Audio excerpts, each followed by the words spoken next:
My name is Ethan Carter. Today, I sit behind a heavy oak bench in a courtroom in downtown Chicago, wearing the black robe of a Cook County Circuit Court judge. People call me Your Honor. Kids who grew up with me in the system would laugh if they heard that.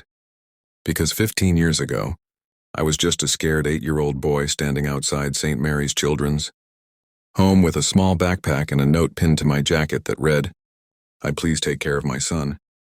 I can't anymore. His name is Ethan." That note was written in my mother's handwriting. Sarah Carter, the woman who gave birth to me. It raised me for 8 years. And then one cold November morning in 2010, dropped me off like an unwanted package and never came back. I still remember every detail of that day. It was snowing lightly. She parked her old blue Toyota in front of the orphanage. She didn't turn the engine off. She just sat there gripping the steering wheel, staring straight ahead. "Mommy, why are we here?" I asked, my voice small. She didn't look at me. "Ethan, baby. Mommy has to go away for a while. This is a nice place. They'll take good care of you." I stood on those steps and watched her drive away until the car disappeared around the corner. I kept waiting for the brake lights to come on. They never did. That was the last time I saw my mother for 15 years. Life in St. Mary's wasn't cruel, but it wasn't kind either. We had food, clothes, school. But no one hugged you when you had nightmares. No one came to your soccer games. No one remembered your birthday unless the staff put up a generic "Happy Birthday" banner in the cafeteria.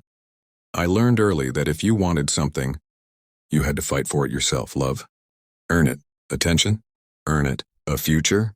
Build it brick by brick because no one was going to hand it to you. Top of my class. Teachers noticed. One of them, Mrs. Delgado, told me I had a sharp mind for justice, whatever that meant at 10 years old. She helped me apply for scholarships. I got into a better high school on the other side of the city, then college, then law school at the University of Chicago on full ride. Never looked for my mother, not once. I told myself I didn't care. But every year, on the anniversary of that day, I'd sit alone and wonder, was she happy? Oh, and did she ever think about me? And did she have other kids? A new family?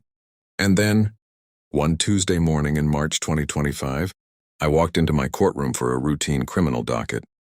I picked up the first case file. People view Sarah Marie Carter. Charge felony child endangerment and abandonment. My hands froze. Sarah Marie Carter. Born June 14, 1983. Same birthday as my mother. I opened the file with shaking fingers. There was a mugshot. It was her. Our eyes met. Her mouth fell open. "Ethan," she whispered, loud enough for the whole courtroom to hear. Then I did something no judge should ever do. I asked a personal question from the bench. "Why?" I said, my voice breaking just a little. "Why did you leave me?" Closed my eyes for a moment. Then I did the hardest thing I've ever done in my life. I sentenced her, not out of revenge, not out of anger, but out of justice. Today, 6 months later, Sarah Carter volunteers at St. Mary's 5 days a week. She reads to the kids, helps with homework, listens when they're scared, and every Thursday evening she sits across from me in a counselor's office. We talk, slowly, painfully, honestly. Some days we cry, some days we argue, some days we just sit in silence. But we show up. I don't call her Mom yet. Maybe I never will. But I call her by her name, Sarah, and for the first time in my life, I'm not alone on November 17th.